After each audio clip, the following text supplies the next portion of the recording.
Hello, Micah Sturdevants here.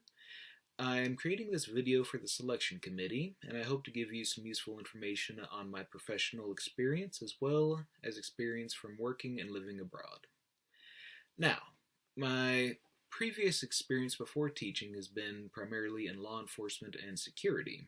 My undergraduate was sociology, featuring in criminal justice. I did not find this to be the career that I expected it to be, but I was able to gain useful communication skills through this.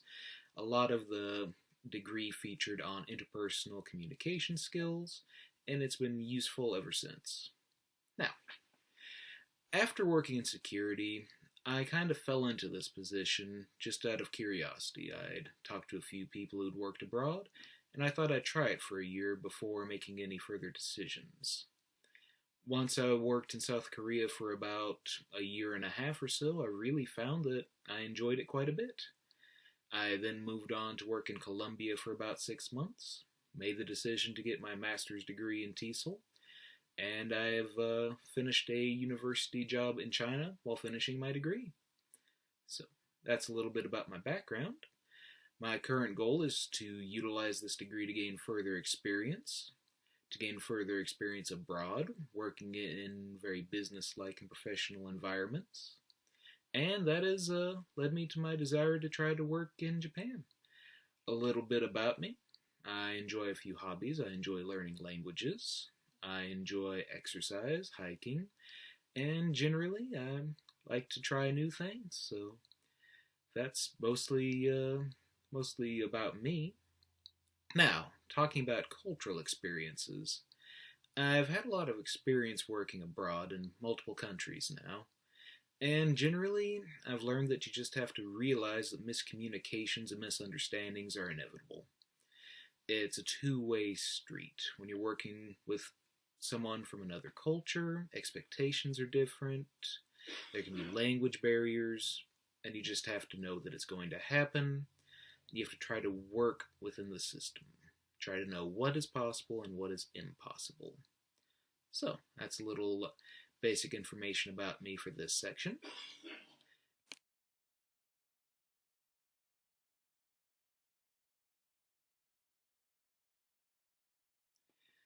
A different country that I've worked in was Colombia. This was the second country that I'd ever taught English in, and it was very different from South Korea.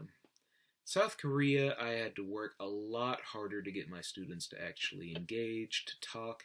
In Colombia, it was the exact opposite. They were very open to speaking, very open to learning about me, not so much in using the target language, though.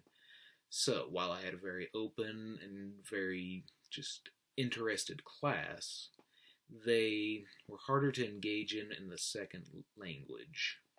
The issue that also came up was the fact that their culture is more polychromatic. They tend to do things on their own time. They might not show up to class on a day because they had a party, lots of festivals in that city. Not only the students, administration, they were very hands-off, and it was an issue that I had never dealt with before. I had to adapt to this, so I started creating a lot of supplemental materials for my lessons.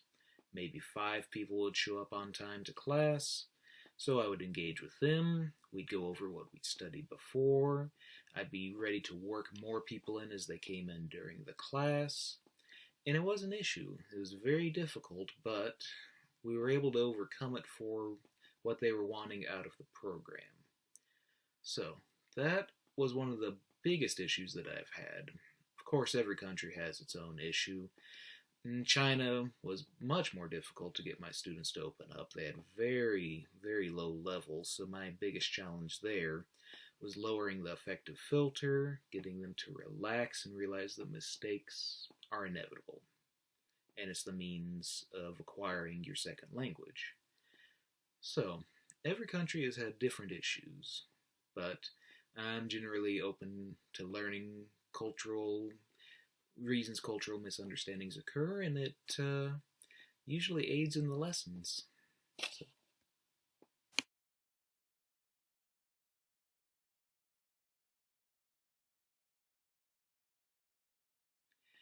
Like many people, the change to English as a second language kind of came just out of a break year. I'd been working in law enforcement, security, I'd been taking classes to be a nurse, and I decided I would just go abroad, try to make some money, and see what it was like. But I found that when I began getting into it, my previous experience in sociology, my different abilities in communication that I learned in law enforcement really came together. And this was a job that I came home smiling from, and that had never occurred before.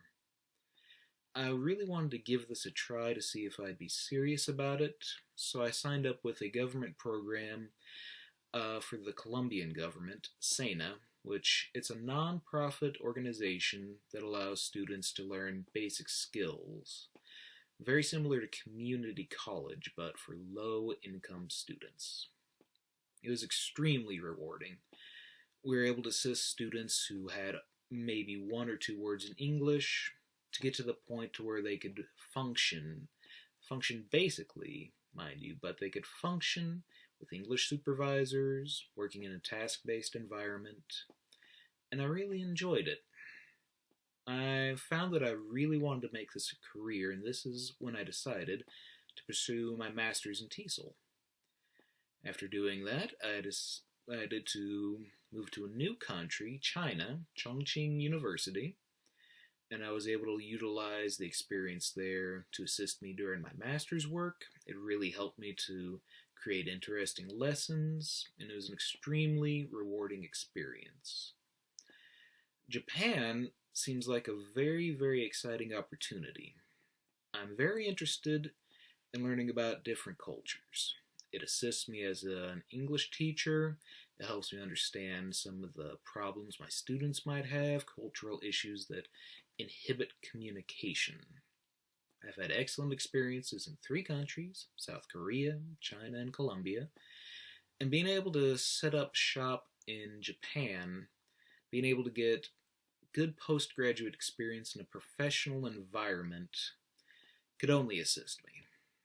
I'm very, very interested in trying at least to learn the language, and no matter what, learning about the cultural issues. So that is the main reason that I am interested in joining your program in Japan.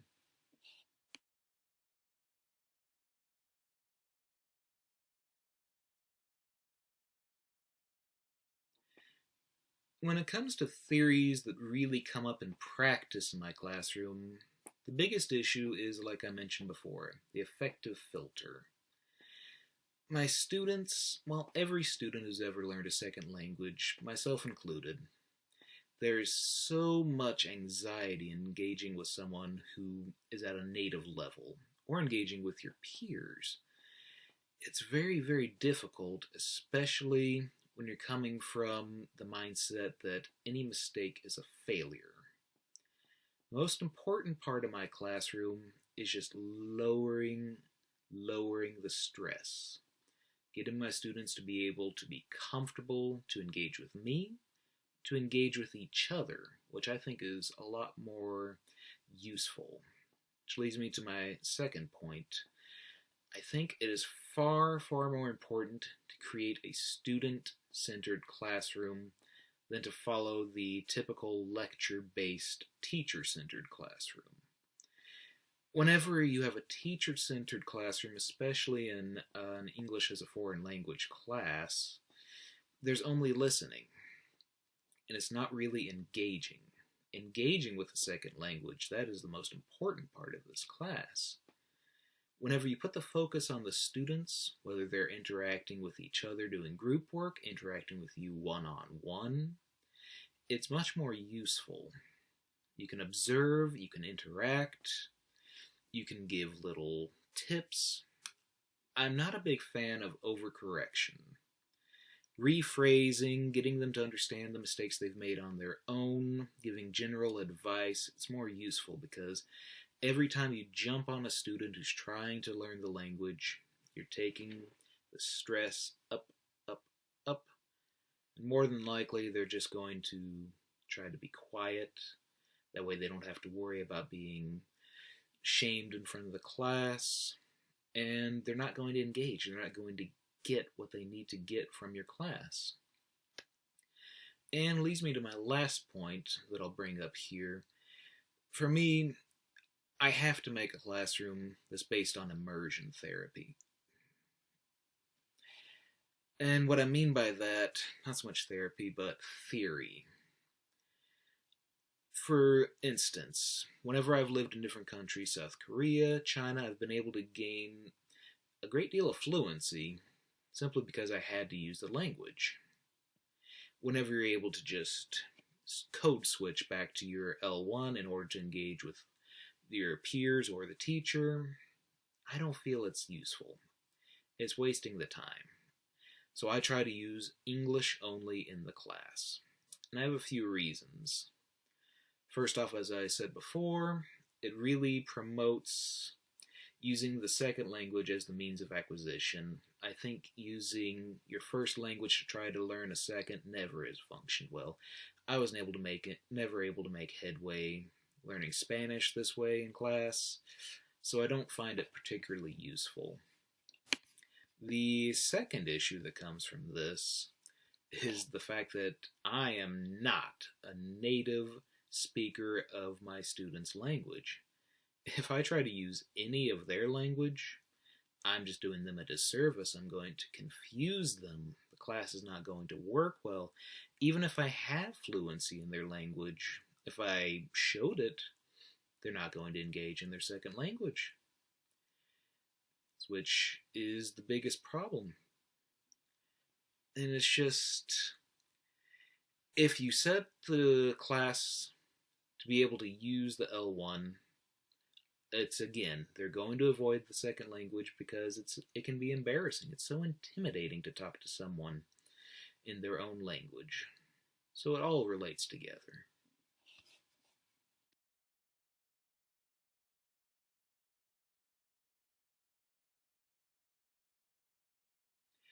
Plagiarism has been a significant issue while I was teaching in China.